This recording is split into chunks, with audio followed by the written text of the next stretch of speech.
ఖైదీగా చెరసాల్లో యోసేపును పడేస్తే బైబిల్ సెలవిస్తుంది, యోసేపునకు యెహోవా చెరసాల్లో తోడై ఉన్నప్పుడు చెరసాల అధిపతి యోసేపును పిలిచి, అయినా యోసేపు ఓ పని చేయాలి. ఏమిటి? వీళ్ళందరి మీద నువ్వే అధిపతిగా అధికారంగా ఉండాలి. వాళ్ళందరి మీద నువ్వే అధికారిగా ఉండాలి.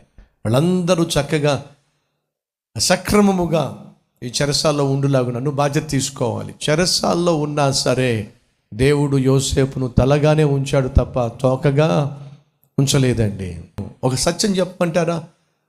దేవుడు నీకు తోడుగా ఉండాలి అంటే నువ్వు విద్యావంతుడు కానవసరం లేదు.